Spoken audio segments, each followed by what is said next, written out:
duduk. Shalom Bapak Ibu, saudara-saudara. Bagaimana kabarnya? Luar biasa. Baik Bapak Ibu, mari kita bersama-sama membaca Alkitab dari Matius pasal yang ke-22 ayat 1 sampai 14. Matius pasal yang ke-22 ayat 1 sampai 14, dan kita akan membaca secara responsorial, berganti-gantian. Saya ayat-ayat yang ganjil dan kemudian Bapak Ibu ayat-ayat yang genap. Demikianlah firman Tuhan, perumpamaan tentang perjamuan kawin. Lalu Yesus berbicara pula dalam perumpamaan kepada mereka.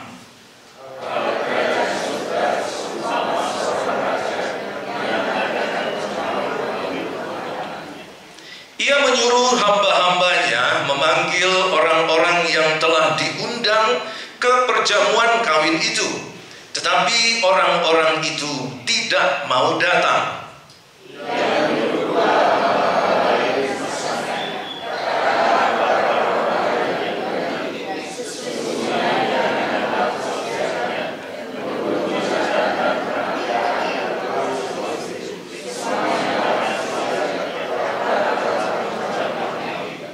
Tetapi orang-orang yang diundang itu tidak mengindahkannya. Ada yang pergi ke ladangnya, ada yang pergi mengurus usahanya.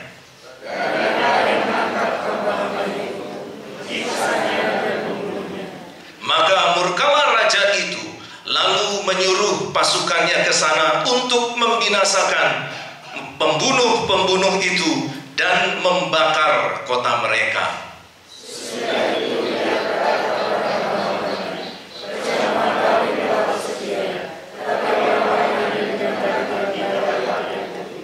Sebab itu pergilah ke persimpangan-persimpangan jalan dan undanglah setiap orang yang kamu jumpai di sana ke perjamuan kawin itu.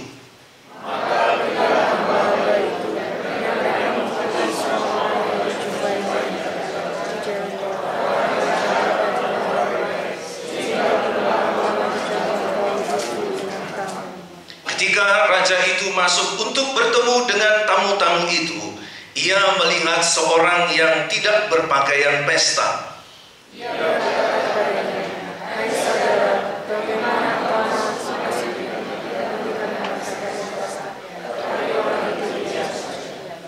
Lalu kata raja itu kepada hamba-hambanya, ikatlah kaki dan tangannya dan campakkanlah orang itu ke dalam kegelapan yang paling gelap.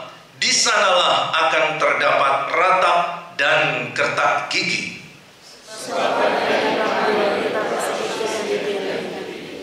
Puji nama Tuhan Yesus Kristus. Berbahagialah kita semua yang membaca, merenungkan, dan melakukan firman Tuhan. Saudaraku yang dikasihi oleh Tuhan Yesus Kristus, ketika kita berbicara tentang perjamuan kawin, maka ini adalah sebuah peristiwa yang bagi kita semua sudah pernah mengalaminya. Karena itu ketika kita nanti membahas tentang perjamuan kawin, maka pembahasan ini, topik ini tidak terlalu asing. Karena kita semua sudah mengalami dan punya pengalaman menikah atau kawin lah, seperti itu ya saudara-saudaraku. Tapi bagaimana dengan anak muda? Anak muda juga sebenarnya belum punya pengalaman untuk menikah, tetapi sudah mempraktekannya. Kalau pacaran sudah mulai panggil mama papa ya, walaupun sebenarnya belum kawin ya, tapi ya supaya lebih mesra pacarannya panggil mama papa. Bagaimana dengan anak-anak kecil? Oh, anak-anak kecil sudah pernah. Mereka main kawin-kawinan ya. Kalau dulu ingat-ingat masa kecil ya, kumpul dengan cowok cewek gitu, main aja salah satunya ya main kawin-kawinan gitu ya. Jadi ternyata kegiatan mengikuti perjamuan kawin atau mengalami perjamuan kawin adalah satu aktivitas yang sangat kita pahami. Dan hari ini di dalam firman Tuhan yang akan kita renungkan, ada perumpamaan tentang perjamuan kawin. Sebelum kita masuk di dalam pembahasan kita dalam firman Tuhan, perlu kita ketahui dulu latar belakang konteks perjamuan kawin pada waktu Tuhan Yesus pelayanan. Nah, dalam masa itu, dalam kebudayaan Yahudi, untuk ada di dalam sebuah perjamuan kawin, sepasang muda-mudi ini dia harus melakukan akad nikah dulu, atau pemberkatan nikah itu 1 tahun sebelum perjamuan kawin itu terjadi atau diadakan. Jadi 1 tahun sebelum itu, kalau kita di sini kurang lebih 1-2 hari ya, diberkati, lalu kemudian ada resepsi, dan sebentar lagi ada beberapa pasang yang akan diberkati, dan mari kita bersiap-siap untuk menikmati 5 kali perjamuan kawin, dan juga persiapkan 5 amplop tentunya ya. Nah saudaraku, jadi akad nikah itu dulu dilakukan 1 tahun sebelum perjamuan kawin. Lalu kemudian setelah 1 tahun, maka orang tua dari laki-laki akan secara pribadi datang kepada orang-orang dan kerabat-kerabat yang sudah dipilihnya untuk diberitahukan bahwa sebentar lagi keluarga mereka akan melakukan satu perjamuan kawin. Lalu setelah itu barulah ada acara di mana calon atau pengantin laki-laki ini datang ke rumah calon istrinya atau sudah disebut sebagai istrinya, dan dari sana kemudian diboyong ke rumah laki-laki untuk dilakukan perjamuan kawin. Nah, pada saat laki-laki, pengantin laki-laki datang ke rumah pengantin perempuan, nah disitulah nanti pengantin laki-laki akan disambut oleh gadis-gadis, yang kemudian kita tahu gadis-gadis itu adalah seperti yang dikatakan oleh Tuhan Yesus, seperti 10 anak dara, 5 anak dara yang pandai, 5 anak dara yang bodoh. Lalu gadis-gadis itu menyambut pengantin laki-laki, dan pengantin laki-laki kemudian memboyong pengantin perempuan ke rumahnya untuk melakukan perjamuan kawin. Nah, pada saat perjamuan kawin itu biasanya dilangsungkan kurang lebih 1 minggu acaranya. Jadi pesta perjamuan kawin itu 1 minggu. Kalau kita di sini hanya 2 jam atau 3 jam, tergantung kita sewa gedungnya berapa jam. Tapi pada waktu itu 1 minggu. Nah, dalam 1 minggu itu selalu ada yang namanya pesta pora dan makan-makan, saudaraku. Dan kita ingat ketika ada perjamuan kawin di Kana, Maria ibu Yesus sebagai ketua panitia pada waktu itu telah memprediksi bahwa dalam beberapa hari makanan dan minuman akan habis. Karena itu Maria meminta supaya Tuhan Yesus juga ikut di dalam kepanitiaan perjamuan kawin itu. Karena Maria berpikir ada Tuhan Yesus Kristus, semuanya pasti beres. Makanan kurang, ada Yesus. Anggur kurang, ada Yesus. Begitu pikir Maria. Dan memang Tuhan Yesus Kristus waktu itu akhirnya ikut juga di dalam perjamuan kawin yang dipimpin ketua panitianya oleh mamanya sendiri, yaitu Maria. Nah, ada sesuatu yang menarik di dalam perjamuan kawin orang-orang Yahudi. Maria melihat bahwa memprediksi bahwa di dalam perjamuan kawin itu akan terjadi kehabisan makanan dan minuman. Loh, kok bisa? Ternyata saudaraku, saya membaca salah satu buku yang diterbitkan dari STT Jakarta. Mereka mengatakan di dalam satu bukunya bahwa pada waktu perjamuan kawin itu, kebiasaan orang Yahudi itu datang ke perjamuan kawin, kemudian makan dan minum. Setelah mereka kenyang, mereka tidak pulang. tapi mereka keluar agak jauh dari tempat perjamuan kawin.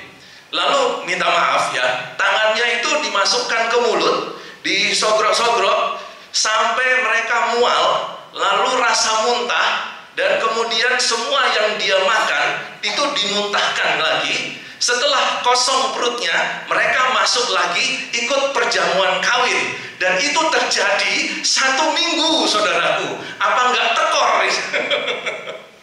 Maria mengetahui keadaan ini, budaya ini. Jadi Maria bilang, ada Tuhan Yesus Kristus. Oke, itulah keadaan perjamuan kawin pada waktu itu. Nah, sekarang kita lihat di ayat yang pertama. Lalu Yesus berbicara pula dalam perumpamaan kepada mereka. Mereka ini siapa? Mereka ini adalah ahli-ahli Taurat, pemimpin-pemimpin agama, imam-imam kepala, dan juga orang-orang Farisi. Mereka sebelumnya mempertanyakan, atas kuasa apa Tuhan Yesus Kristus melakukan segala sesuatunya itu? Lalu Tuhan Yesus Kristus bertanya kepada mereka, menurut kamu, Yohanes itu datangnya dari siapa? Dari Allah atau dari manusia? Mereka tidak bisa menjawab. Tuhan Yesus juga tidak menjawab. Lalu kemudian setelah pembicaraan itu, Tuhan Yesus kemudian memberikan satu perumpamaan, yaitu tentang 2 anak laki-laki. Dan dilanjutkan tentang kebun anggur, perumpamaan tentang kebun anggur, pekerja-pekerja di kebun anggur. Dan kemudian yang ketiga, inilah tentang perumpamaan perjamuan kawin. Tuhan Yesus melihat bahwa hati dari orang-orang Farisi, pemimpin-pemimpin agama, ya, ahli-ahli Taurat itu begitu keras. Dan setelah diberikan 2 perumpamaan sebelumnya, Tuhan Yesus berpikir bahwa perlu lagi 1 perumpamaan untuk memberitahu mereka, menegur mereka, mengajarkan mereka. Inilah perumpamaan tentang perjamuan kawin, Bapak Ibu. Dan Tuhan Yesus kemudian katakan, hal kerajaan surga itu seumpama seorang raja yang mengadakan perjamuan kawin untuk anaknya. Kalau kita bicara tentang hal kerajaan surga, ini sesuatu pembahasan yang memiliki cakupan yang sangat luas. Kita berbicara tentang gereja, itu juga kerajaan Allah. Kita bicara tentang pelayanan penginjilan, itu kerajaan Allah. Kita bicara tentang surga, itu juga kerajaan Allah. Dan Tuhan Yesus mengatakan bahwa kerajaan surga itu seumpama seorang raja yang mengadakan perjamuan kawin untuk anaknya.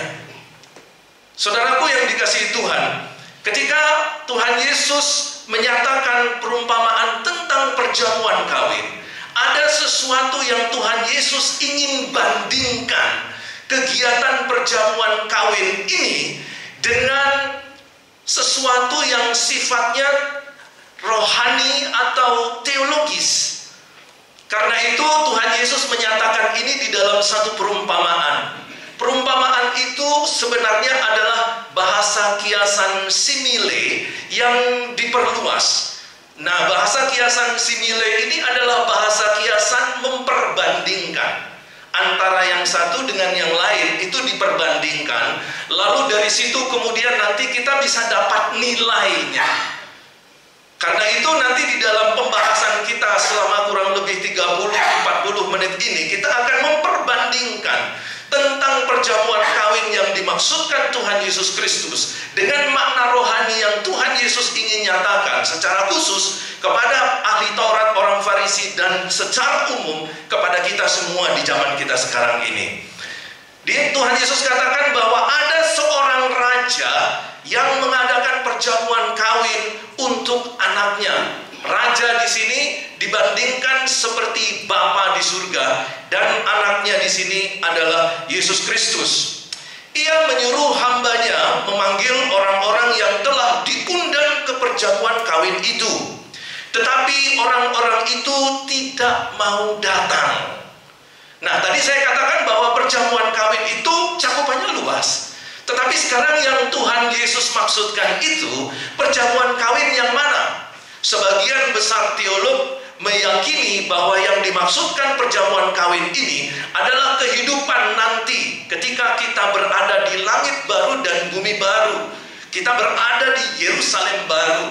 Itulah perjamuan kawin yang dimaksudkan oleh Tuhan Yesus Kristus. Kehidupan setelah kematian yang pertama sebagai manusia.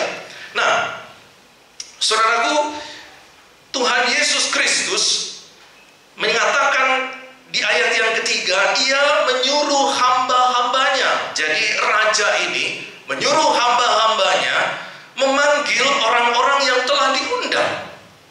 Jadi di dalam undangan ini ada 3 kali undangan. Undangan yang pertama itu dilakukan oleh sang raja, orang tua laki-laki secara pribadi mengundang. Tidak lama kemudian, setelah semua persiapan perjamuan kawin itu sudah siap, sudah selesai, maka kemudian akan diundang lagi yang kedua, yang mengatakan bahwa perjamuan itu telah siap. Dan kalau ada yang menolak atau ada sesuatu yang kira-kira menghalangi orang-orang yang diundang tadi untuk datang, maka kemudian ada undangan yang ketiga. Nah, undangan yang ketiga ini undangan yang terakhir. Kalau dalam undangan yang terakhir ini ada yang orang-orang yang diundang itu kemudian tidak mau datang, maka tidak ada lagi undangan lagi. Saudaraku yang dikasihi oleh Tuhan Yesus Kristus, di dalam konteks ini kita lihat ada satu perbandingan yang menarik, bahwa Allah itu telah memilih bangsa Israel sebagai umat pilihannya. Dan itu dikaitkan dan dikuatkan dengan perjanjian, yaitu satu covenant, perjanjian antara Allah dengan bangsa Israel. Itu yang kemudian nanti kita kenal sebagai teologi covenant, teologi perjanjian, di mana Allah berjanji mengikatkan diri sebagai Allah bangsa Israel, dan bangsa Israel sebagai umat yang berbakti kepada Allah. Dan dari sana, dari situ, maka Tuhan Allah kemudian akan melanjutkan pekerjaannya, memelihara dengan sempurna, memberkati dengan sempurna, melindungi dengan sempurna umat pilihan Allah ini. Nah, saudaraku, ketika Tuhan memanggil dengan undangan panggilan yang pertama, bangsa Israel, kita tahu kehidupan mereka adalah kehidupan sebagai satu bangsa yang tegar tengkuknya. Mereka seringkali tidak setia di dalam mengikut Tuhan. Kita melihat dan membaca di dalam perjanjian lama, seringkali terjadi bangsa Israel memberontak terhadap Allah, menyembah kepada dewa-dewa lain, membuat Allah itu menjadi cemburu, dan kemudian Allah bertindak, menghukum dan mendisiplinkan bangsa Israel. Nah, Bapa sebagai raja di sini menyuruh hamba-hambanya memanggil orang-orang yang telah diundang ke perjamuan itu. Tetapi orang-orang itu tidak mau datang. Nah, saudara, kalau kita berpikir tentang suatu perjamuan, di situ pasti yang terjadi adalah sukacita, bahagia, kenyang, dan kegembiraan. Tetapi sekalipun perjamuan kawin itu disetting sedemikian rupa, begitu indahnya, di dalam konteks ini dikatakan bahwa orang-orang yang dipanggil itu tidak mau merespon Tuhan. Bangsa Israel sekalipun telah mengalami banyak pemeliharaan Tuhan, bangsa Israel sekalipun mengalami mujizat Tuhan yang besar, bangsa Israel yang sering mengalami pertolongan Tuhan dan dilepaskan dari segala persoalan belenggu masalah, tetapi mereka dikatakan melalui perumpamaan ini, mereka tidak mau menanggapi dan tidak mau datang. Tetapi kesabaran Allah itu luar biasa, saudaraku. Sekalipun respon dari orang yang diundang itu tidak mau datang. Tetapi di ayat yang keempat, ia menyuruh pula hamba-hamba lain. Pesannya, katakanlah kepada orang-orang yang diundang itu, sesungguhnya hidangan telah disediakan, lembu-lembu jantan dan ternak peliharaan telah disembelih, semuanya telah tersedia. Datanglah ke perjamuan kawin ini. Bangsa Israel sebagai umat pilihan Allah yang telah mengalami berbagai macam kebaikan Tuhan tidak mau datang, tetapi kesabaran Allah luar biasa. Allah mengutus lagi hamba-hambanya, kemudian mengingatkan dan mengundang kembali yang kedua kalinya. Saudaraku, kalau kita perhatikan di dalam konteks perumpamaan ini, seringkali juga banyak dialami oleh orang-orang masyarakat Kristen kita juga pada masa kini. Ketika kita berada di dalam satu pergumulan, kita datang kepada Tuhan. Tuhan, tolonglah, bantulah saya. Saya mengalami kesulitan ekonomi. Saya mengalami hubungan retak dengan pasangan saya. Saya pusing bagaimana saya harus mengatasi anak-anak saya yang nakal. Tuhan, ekonomi kami berantakan. Pekerjaan saya begitu tidak karu-karuan dan kemungkinan akan di PHK dan lain sebagainya. Banyak sekali kita naikkan doa permohonan minta tolong Tuhan. Tuhan memberkati, Tuhan menolong, Tuhan melepaskan kita. Satu persatu setiap pergumulan kita dilepaskan Tuhan. Tetapi ketika Tuhan undang kita, ayo bergabung di dalam kerajaan surga. Tuhan, tunggu ya. Aku masih punya lembu yang baru saya beli. Aku harus mengurus lembuku. Lalu sebagian orang lagi katakan, Tuhan, minta maaf, saya nggak bisa ikut di dalam pesta perjamuan kawin di kerajaan Allah. Kenapa? Domba saya baru dikebiri dan saya harus mengurusnya. Lalu sebagian orang katakan lagi apa? Tetapi orang-orang yang diundang itu tidak mengindahkannya. Ada yang pergi ke ladangnya, ada yang mengurus usahanya, ada yang menyelesaikan bisnisnya, sibuk dengan keluarganya, sibuk dengan konten-konten media sosial. Sehingga ketika Tuhan, mari carilah dahulu kerajaan Allah dan kebenarannya. Mari bersama-sama bergabung melayani Tuhan di dalam gereja kita. Tuhan, sorry, aku masih sibuk dengan semua yang sudah Tuhan berikan padaku. Terima kasih untuk pekerjaan yang kau berikan, membuat aku sibuk Tuhan. Terima kasih untuk berkat istri yang baik, yang cantik, yang membuat aku kerasan di rumah Tuhan. Jadi maaf Tuhan, mungkin lain kali saya akan datang di dalam undangan Tuhan. Ketika kita mengundang seseorang dan orang yang kita undang itu tidak merespon dengan berbagai macam alasan, itu saya pernah merasakan perasaan seperti itu. Pada waktu kami mau menikah, ya itu luar biasa, Pak. Modal saya cuma 500.000. Modal 500.000, Pak Andre jangan khawatir, Tuhan akan memberkati.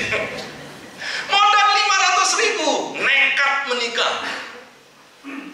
Padahal untuk sewa gaun pengantin itu kurang lebih 5 juta, saudaraku. Belum sewa gedung. Saya undang 400 orang. 200 orang dilayani oleh restoran, 200 orang lagi kami masak sendiri.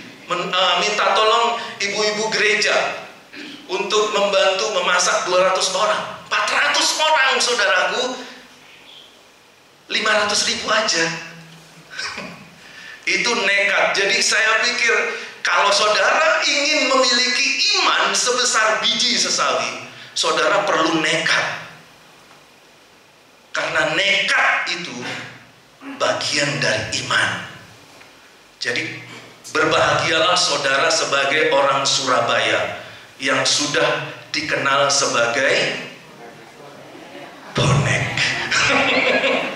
Orang Surabaya bonek ya, bondo nekat. Tapi nekat itu bagian dari iman. 500.000 sikat, pergi, kawin saudara. Datang ke pendeta, lalu kemudian dilayani dalam pelayanan pastoral konseling 3 bulan. Mau menikah, Pak Pendeta datang. Ronald, ya Pak, sudah punya cincin? Ada? Oke, puji Tuhan. Nah, padahal saya tidak punya, saudara. Loh, saya itu bohong nggak? Bohong nggak? Enggak, saya nggak bohong. Yang salah siapa? Pendetanya. Kenapa pendetanya nggak tanya lagi? Sekarang cincinnya di mana? Kalau pendetanya ngomong begitu, tanya begitu, saya akan bilang masih di toko, Pak. Masih di toko. Nah, sementara persiapan hampir ini sudah 3 hari mau resepsi, saudaraku, belum ada cincin. Lalu saya sebar undangan. Undangan itu pun ngeprint sendiri. Tapi ngeprint yang bagus ya, mirip-mirip undangan begitu ya. Lalu kami pergi. Nah, setelah saya pergi kasih undangan, ada seorang ibu pengusaha, teman kenalan. Dia katakan, dia telepon, Ronald, karena dia sudah sangat sepuh sekali dan dia pengusaha. Dia katakan begini, Ronald, saya minta maaf, saya tidak bisa penuhi undanganmu. Aduh, ini satu pengusaha lewat, Tuhan. Jadi undangan saya itu ditolak, saudaraku ya. Tapi saya tidak bisa datang, Ronald. Aduh, ya tidak apa-apa ibu, ya namanya juga kita ini anak Tuhan ya. Jadi jawabannya itu pun sebenarnya jawaban kepekso. Tidak apa-apa, doakan saja. Doakan saja ya. Itu sudah cukup, Pak. Itu sebenarnya basa-basi busuk gitu ya. Sudah basa-basi ya, karena basi jadi busuk itu dia ya. Jadi saya bilang doakan, padahal aduh di hati ini, aduh amplop pengusaha lewat sudah. Tapi puji Tuhan dia lanjutkan, tapi itu masih koma. Oh begitu ya ibu? Iya. Nah kalimat selanjutnya, kamu datang ke rumah saya ya. Karena saya nggak bisa datang, kamu yang datang ke rumah saya. Oke, nggak masalah. Saya datang ke rumahnya. Lalu di situ kemudian dia ambil satu amplop yang tebal. Lalu dia kasih, ini bowonya. Waduh, tuh, ibu nggak datang kok, ibu kan nggak apa-apa. Ini bowo untuk pernikahan kamu. Ya puji Tuhan, 399 piring masih ada. Satu lewat, bowonya dapat. Saya buka amplop itu dan saya bisa beli cincin 2 sepasang, saudaraku. Jadi itu kita perlu nekat juga pada saat kita mau menikah ya Pak ya. Cuma 500.000. Begitu juga pada waktu saya mau membangun rumah yang saya tinggal, yang Pak Eko pernah datang itu. Itu dibangun dengan biaya di kantong cuma 500.000 juga. Padahal beli pasir 1 truk 500.000. Belum batu bata, belum semen, belum biaya tukang, belum segala-galanya. Cuman ada 500.000. Saya panggil Pak Tukang, minggu depan kerja. Istri saya dari kamar berteriak, woi mikir woi. Tapi itulah yang nekat ya. Nah tapi saya merasakan bahwa ketika saya mengundang seseorang dan kemudian orang itu tidak memberi respon yang positif, itu tidak enak perasaan saya. Apalagi Tuhan, apalagi Bapa. Kalau kita bisa merasa tersinggung, itu Bapa itu jauh lebih tersinggung. Kenapa? Karena Bapa yang menciptakan rasa tersinggung. Betul ya? Konsep tersinggung itu kan dari Tuhan. Tuhan yang mengetahui tersinggung yang sebenarnya itu seperti apa. Dia tahu. Dia menciptakan rasa tersinggung. Dia menciptakan rasa sedih. Dia tahu sedih yang asli yang tulen, yang genuine, itu yang seperti apa? Tuhan paling tahu. Dan ketika dia mengundang, dan ketika dia undang 2 kali, bangsa Israel menolak. Bahkan di ayat yang ke-7, ayat yang ke-6, dan yang lain menangkap hamba-hambanya itu, menyiksanya dan membunuhnya. Saudaraku, sakit hati Tuhan itu di sini. Sakitnya tuh di sini, di dalam hatiku. Sakit hati Tuhan. Tetapi Dia tetap Allah yang maha kasih. Dia Allah yang maha murah. Dia Allah yang maha mengampuni. Sekalipun Dia bukan Allah yang maha toleransi. Nah, ini harus kita perhatikan. Dia mengasihi, oke. Dia mengampuni, yes. Dia baik, ya. Tetapi Dia bukan Allah yang maha toleransi. Jadi kalau kita tidak lurus sesuai dengan kehendaknya, maka Dia akan mendisiplinkan kita. Di ayat yang ke-7 disebutkan, maka murkalah raja itu, lalu menyuruh pasukannya ke sana untuk membinasakan pembunuh-pembunuh itu dan membakar kota mereka. Saudaraku yang dikasihi Tuhan, 3 kali undangan diberikan kepada bangsa Israel. Bangsa Israel menolak, nabi-nabi dibunuh, ada sebagian disiksa, ada yang lain tidak direken, dicuekin, ada yang dihina. Begitulah perlakuan bangsa Israel terhadap orang-orang yang diutus Tuhan.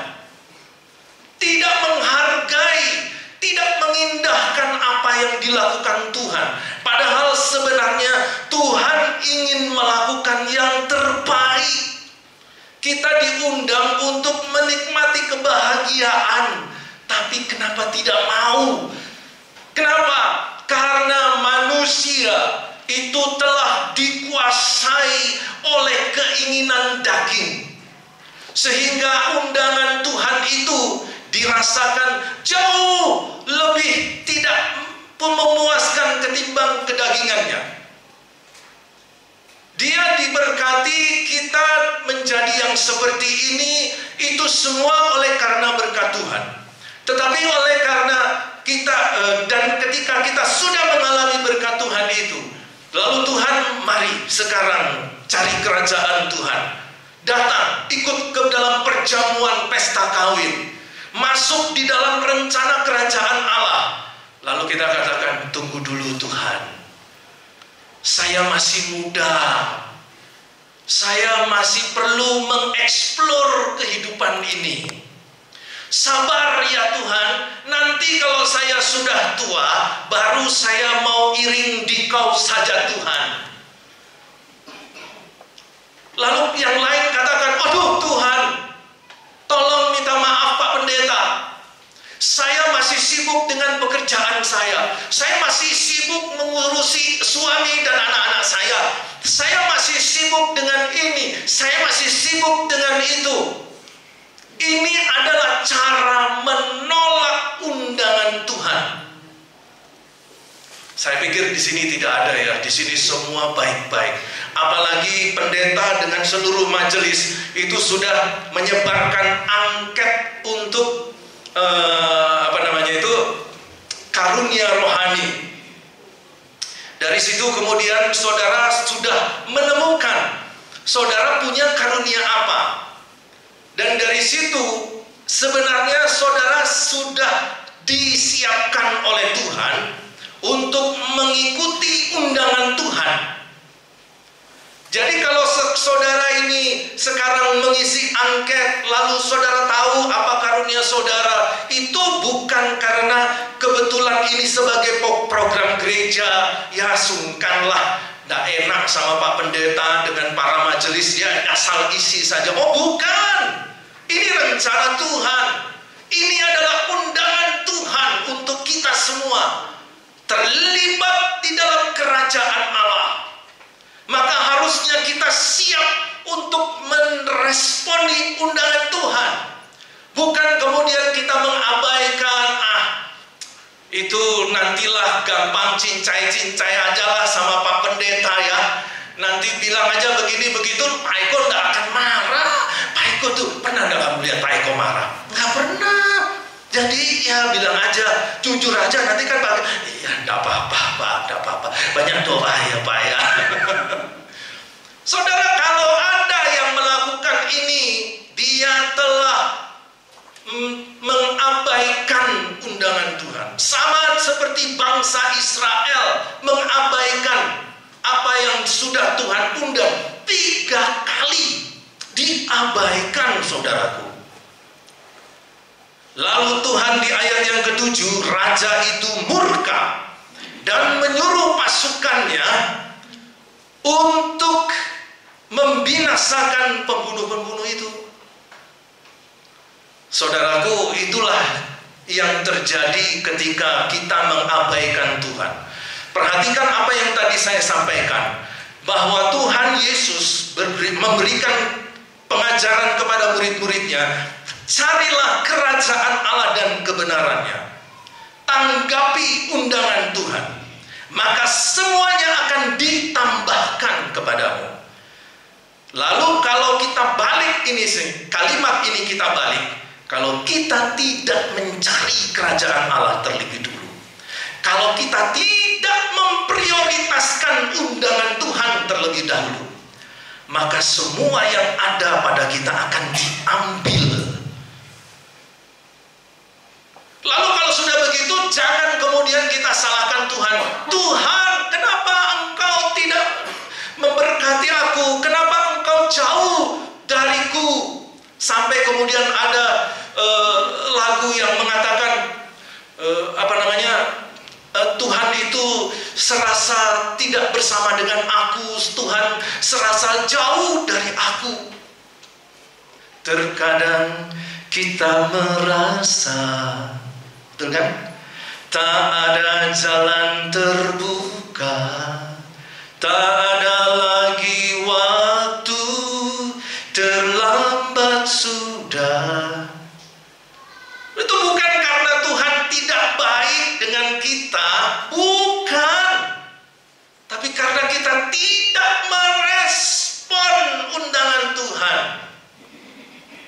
Sama seperti kita tidak mengutamakan kerajaan Allah dan kebenarannya terlebih dahulu. Maka yang harusnya semuanya ditambahkan kepada hidup kita, tidak jadi. Nah, karena tidak ada yang ditambahkan, apa yang kita rasakan, kita alami? Pergumulan, persoalan bertubi-tubi, tidak selesai-selesai. Kalau dulu banyak hamba-hamba Tuhan katakan, kalau ada masalah tetap bersukacita. Ya, di dalam kitab Yakobus juga dikatakan demikian.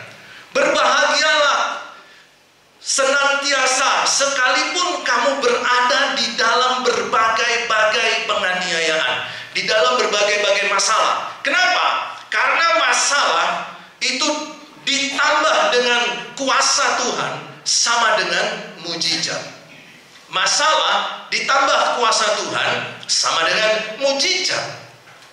Tetapi kalau orang yang tidak menanggapi undangan Tuhan, masalah tanpa kuasa Tuhan sama dengan rungkat, ambiar. Jadi saudaraku, Tuhan itu luar biasa menasehati kita di dalam perumpamaan ini.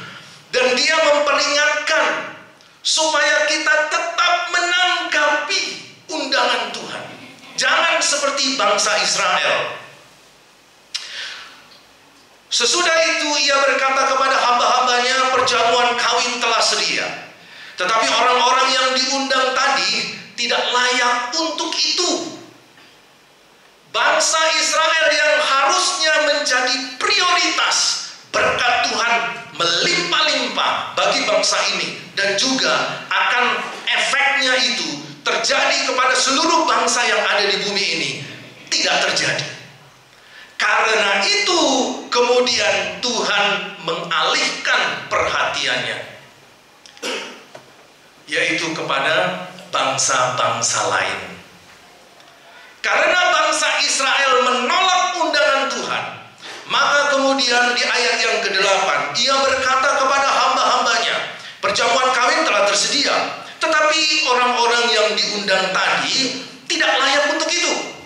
Sebab itu pergilah ke persimpangan-persimpangan jalan dan undanglah setiap orang yang kamu jumpai di sana ke perjamuan kawin itu.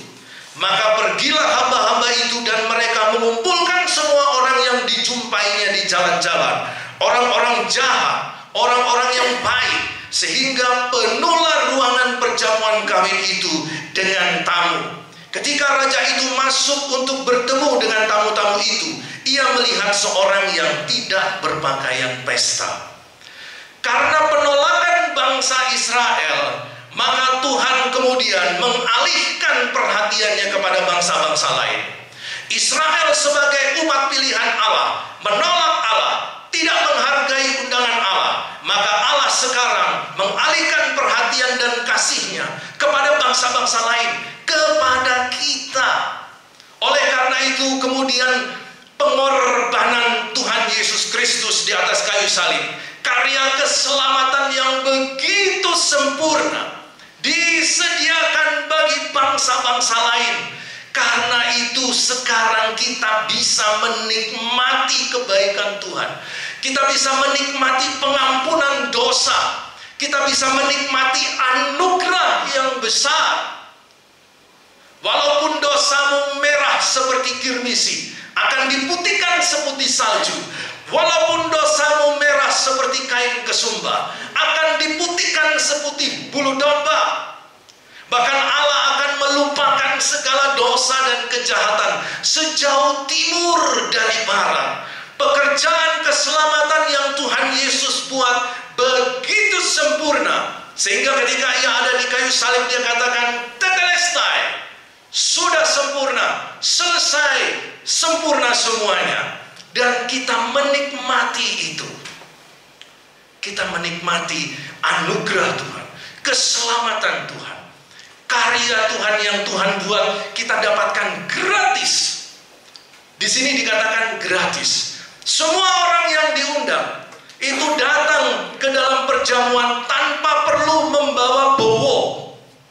Bahkan mereka yang ada di persimpangan-persimpangan, orang-orang gembel, orang-orang buta, orang timpang, semua orang-orang yang tidak dianggap oleh masyarakat, semuanya diundang. Dan inilah karya penginjilan besar-besaran dilakukan oleh gereja Tuhan, membawa sebanyak mungkin jiwa-jiwa untuk dimenangkan. Gereja kita diberi beban untuk melayani suku Jawa. Setiap minggu kita doakan, kita persiapkan orang-orang untuk maju di depan, membuka ladang, membuka hutan, untuk menyiapkan pekerjaan Tuhan yang besar. Di sini peran kita ikut ambil bagian dalam perayaan besar kerajaan surga, mengutamakan itu bersama dengan gereja, dengan karunia yang kita miliki. Kita bekerja melayani Tuhan di dalam kerajaan Allah, memperlebar kerajaan Allah. Itu yang Tuhan harapkan. Dan kalau itu kita jadikan bagian utama di dalam kehidupan kita, maka semuanya akan ditambahkan kepadamu. Semuanya akan ditambahkan kepadamu. Tetapi bagaimana dengan bangsa Israel? Paulus melihat bahwa bangsa Israel ini adalah sebagai satu bangsa yang seolah-olah yang dulunya itu umat pilihan Allah, sekarang jadi musuh Allah. Paulus katakan tidak. Bangsa Israel tidak menjadi musuh Allah. Sekalipun bangsa Israel menolak undangan Tuhan. Di dalam Roma pasal yang ke-11, Paulus katakan, Israel tetap umat pilihan Allah. Israel tetap umat yang dikasihi oleh Allah. Sekalipun mereka melakukan sesuatu yang menyakiti hati Tuhan, cinta kasih Tuhan tidak lepas dari umat pilihan Allah ini. Beberapa waktu yang lalu di media sosial ramai dibicarakan satu pertanyaan, apakah bangsa Israel ini masih eksis sebagai umat pilihan Allah? Jawabannya ya. Paulus di dalam Roma pasal yang ke-11 dia katakan begini, bahwa walaupun bangsa Israel sudah menolak Tuhan, dan karena itu kamu bangsa-bangsa lain memperoleh keselamatan sebagai anugerah karena penolakan Israel. Sekarang kita, saya, kata Paulus, dan kamu semua, gereja-gereja Tuhan, harus kembali lagi melayani bangsa Israel, supaya bangsa Israel ini menanggapi Tuhan, menanggapi undangan Tuhan, bertobat.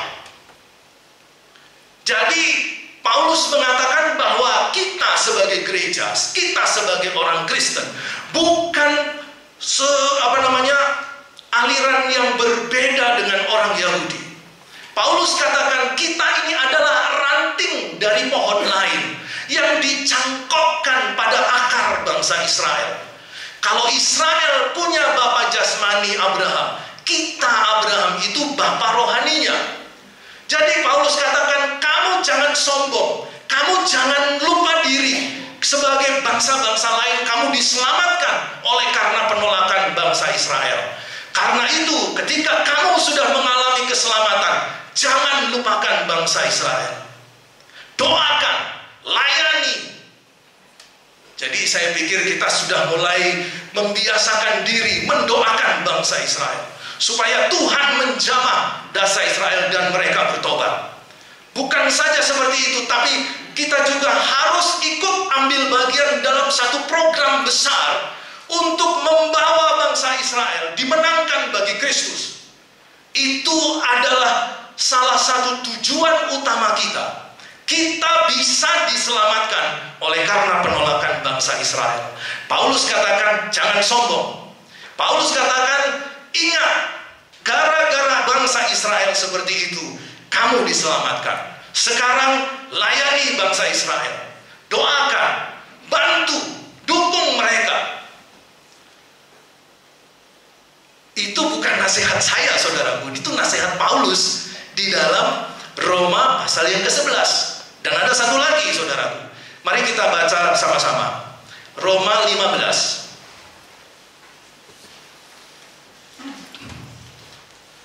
Roma 15 ayat yang ke-27.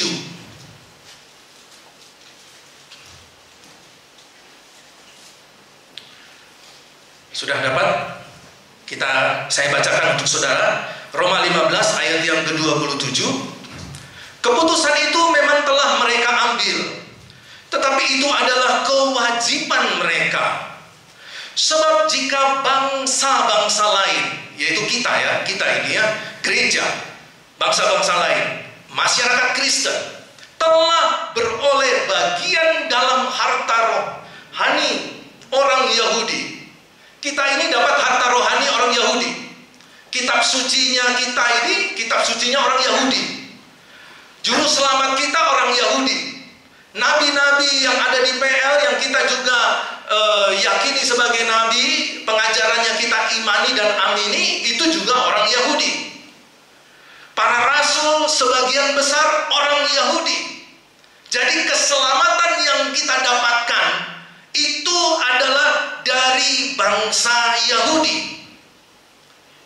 Beroleh bagian dalam harta rohani orang Yahudi, maka wajiblah juga bangsa-bangsa lain itu melayani orang Yahudi dengan harta duniawi mereka. Saudaraku, itu berarti apa? Kita perlu dan wajib melayani orang Yahudi dengan harta jasmani kita. Sudah pernah kasih duit kirim ke bangsa Yahudi? Belum? Sinode GSPI sudah pernah mendukung anak-anak Tuhan yang ada di Yahudi? Gereja-gereja lain sudah melakukan ini? Belum. Belum. Kenapa belum? Perhatikan. Rasul Paulus ketika menuliskan Roma 15 ayat yang ke-27, itu kurang lebih tahun 63. Tahun 70 Israel hancur, bakar kotanya kata Tuhan. Dan memang oleh Jenderal Titus, kemarin sudah disinggung oleh Pak Pendeta dalam khotbah minggu lalu, Jenderal Titus menghancurkan Yerusalem. Dan sejak tahun 70 tidak ada lagi bangsa Israel. Bangsa Israel baru muncul tahun 1948. Itu berarti kesempatan bagi gereja untuk membantu orang Yahudi nggak ada, betul ya? Nggak ada. Ribuan tahun ayat firman Tuhan ini beku karena tidak ada gereja satupun yang mendukung dan melakukan apa yang ditulis oleh Rasul Paulus. Ini adalah kewajiban. Bahasa Yunaninya lebih dalam lagi. Kamu berhutang kekal, bukan kewajiban. Tapi kita ini berhutang kekal kepada bangsa Yahudi. Walaupun mereka menolak, tapi karena mereka menolak, kita diselamatkan. Dan kita punya hutang kekal kepada bangsa Yahudi. Rasul Paulus katakan, secara rohani, dukung, doakan, layani, supaya mereka bertobat. Secara jasmani, kita dukung secara jasmani juga. Apa yang pernah kita lakukan? Keselamatan yang kita dapatkan cuma-cuma oleh karena penolakan orang Yahudi. Tetapi kita belum melakukan apa-apa untuk mereka. Kita belum melakukan firman Tuhan ini. Nah, kemudian saudaraku, di ayat yang berikutnya dikatakan bahwa ketika raja itu masuk untuk bertemu dengan tamu-tamu itu, lalu melihat seorang yang tidak berpakaian pesta. Ia berkata kepadanya, "Hai saudara, bagaimanakah engkau masuk kemari dengan tidak mengenakan kain pesta?" Tetapi orang itu diam saja. Lalu kata raja itu kepada hamba-hambanya, "Ikatlah kaki dan tangannya, dan campakkanlah orang itu ke dalam kegelapan yang paling gelap. Di sanalah akan terdapat ratap dan kertak gigi. Sebab banyak yang dipanggil, tetapi sedikit yang dipilih." Jadi di antara masyarakat Kristen, di antara orang-orang percaya, ada orang-orang tertentu yang di dalam perumpamaan ini ketika masuk di dalam perjamuan kawin, dia tidak menggunakan pakaian pesta. Maksudnya bagaimana? Begini saudaraku, tadi kita lihat dan kita sama-sama bahas bahwa orang-orang yang di pinggir-pinggir jalan, yang di pasar-pasar, yang ada di lorong-lorong, tidak pandang bulu, tidak pandang ekonominya, tidak pandang status di dalam masyarakatnya, semua dibawa dan diundang. Bahkan dalam konsep yang lain dipaksa datang. Tetapi mereka tidak siap. Jadi karena mereka, beberapa penafsir mengatakan bahwa ajakan itu begitu terburu-buru, sehingga mereka tidak memiliki persiapan untuk datang ke pesta. Dan raja itu menyediakan pakaian pesta. Jadi kalau misalnya kita datang, kita tidak punya pakaian, diberi pakaian pesta, maka kita layak untuk ikut masuk di dalam perjamuan pesta kawin. Jadi seperti karcisnya begitulah kira-kira ya, pakaian itu. Jadi karena mereka tidak memiliki kesempatan, mereka juga tidak sempat kembali ke rumah untuk ikut pesta dengan baju dari rumah. Tetapi di beberapa budaya Asia Timur Dekat itu, beberapa budaya mengatakan bahwa mereka juga menyediakan pakaian-pakaian bagi mereka yang tidak memilikinya, supaya mereka semua yang tidak memiliki pakaian pesta bisa layak untuk datang mengikuti pernikahan, perayaan pernikahan anak sang raja itu. Nah, saudaraku, kalau kita melihat di sini, beberapa teolog meyakini bahwa yang dimaksudkan dengan pakaian pesta adalah iman yang membawa keselamatan. Sebagian teolog juga mengatakan bahwa pakaian ini adalah perbuatan-perbuatan kebenaran. Tetapi kalau kita merujuk kepada apa yang dikatakan di dalam perjanjian lama, bahwa kita perlu menggenakan jubah keselamatan, dan Paulus mengatakan bahwa kita sebagai orang percaya ini harus menanggalkan pakaian kita yang lama, dan kita harus menggunakan pakaian kita yang baru, yaitu manusia yang baru. Yang dimaksudkan di sini adalah bahwa setiap kita yang siap untuk ikut di dalam perjamuan kawin anak raja, maka kita harus menggunakan pakaian keselamatan. Kita harus mengalami perubahan hidup, yaitu baju yang lama ditanggalkan, menggunakan manusia yang baru. Kalau Paulus katakan, hidupku bukannya aku lagi, tetapi Kristus yang hidup di dalam aku. Aku telah disalibkan dengan Kristus, namun aku hidup. Tetapi bukan lagi aku sendiri yang hidup, melainkan Kristus yang hidup di dalam aku. Yesus menjadi Raja. Dia yang mengontrol seluruh kehidupan kita. Bukan lagi aku pengen Tuhan, aku pengen. Tidak. Tetapi pernyataan itu kita ganti. Tuhan, apa yang Tuhan mau hari ini aku lakukan. Apakah Tuhan berkenan? Apa Tuhan tugasku hari ini? Hidup kita bukannya aku lagi. Tapi masalahnya tidak semudah itu ya saudaraku. Kehidupan manusia modern ini sudah dikuasai sebagian pikiran dan hidupnya oleh filsafat.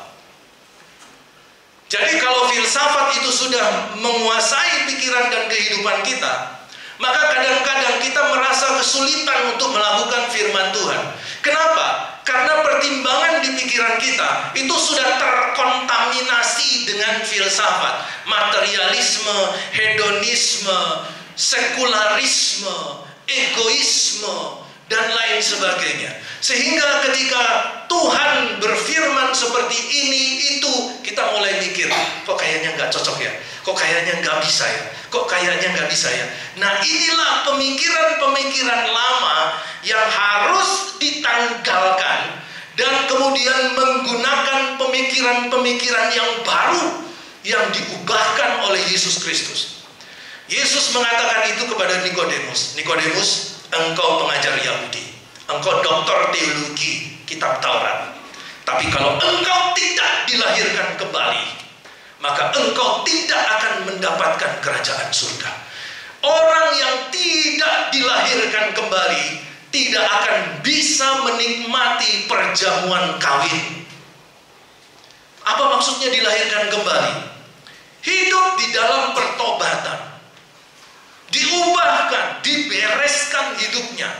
Jadi orang yang dilahirkan kembali adalah orang yang, ini secara praktis ya Bapak Ibu, datang kepada hamba Tuhan, minta didoakan, dosa-dosanya diselesaikan, semua dosa-dosa lama diakui di hadapan Pak Pendeta, melakukan konseling pribadi, dilayani, dosanya disangkali, lalu ditumpangi tangan, didoakan, diberkati, dia dilahirkan baru.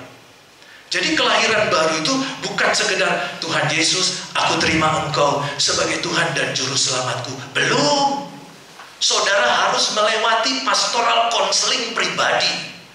Saudara harus mengeluarkan semua dosa-dosamu, mengakuinya di hadapan hamba Tuhan. Saudara mengakui dosa yang tersembunyi, yang memalukan, yang tersimpan begitu rapi, yang belum pernah saudara katakan kepada orang lain, siapapun, bahkan suami istri, belum kau katakan. Kalau engkau masih menyimpan dosa-dosa seperti itu, engkau belum dilahirkan kembali. Karena itu kita perlu menyiapkan satu program khusus di dalam kehidupan kita. Datang kepada hamba-hamba Tuhan. Di sini banyak hamba-hamba Tuhan. Cari salah satu, yang cewek ke cewek, yang cowok ke cowok. Dan kemudian datang minta, layani saya Pak Pendeta. Layani saya. saya berdosa, saya melakukan ini. Nyatakan semua dosa-dosa busuk yang kau sembunyikan. Ungkapkan itu. Sangkali itu di hadapan Tuhan. Kau dilahirkan kembali. Dan saat itu Roh Kudus akan menguasai dan mengurapi kita. Dan kita menjadi manusia baru yang menggunakan pakaian yang baru. Pakaian pesta kawin. Dan dari situ kita dilayakkan untuk mengikuti pesta kawin anak raja. Di dalam kekekalan bersama dengan Bapa di surga. Dalam kemeriahan surgawi. Di sana dikatakan tidak ada lagi air mata. Di sana dikatakan tidak ada lagi masalah. Hanya sukacita, kebahagiaan, kedamaian yang kita dapatkan. Dan yang terindah, saudaraku, ketika kita di surga dan ada di dalam hadirat Tuhan, ada satu kedamaian yang tidak terhingga dan tidak dapat dikatakan dengan kata-kata manusia. Itulah sebabnya kalau ada orang yang sudah pernah ke surga, disuruh kembali ke bumi, nggak mau. Kenapa? Karena sudah merasakan dan menikmati kebahagiaan pesta kawin di surga. Dan itu menjadi bagian kita, kepastian keselamatan kita. Amin. Mari kita berdoa.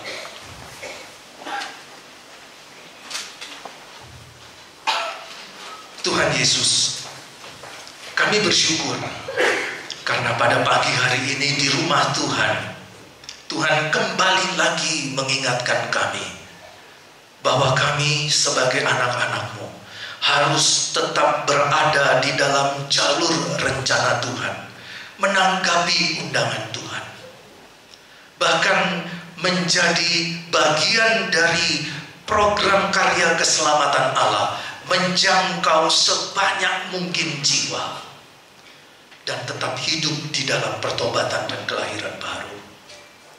Terima kasih Tuhan Yesus Kristus untuk firman. Dan kami percaya bahwa Roh Allah yang kudus akan memberikan kepada kami kemampuan untuk menyerap, memahami, mengerti firman dan dimampukan untuk melakukannya. Terima kasih Tuhan untuk lawatan firman-Mu. Di dalam nama Tuhan Yesus kami berdoa. Amin.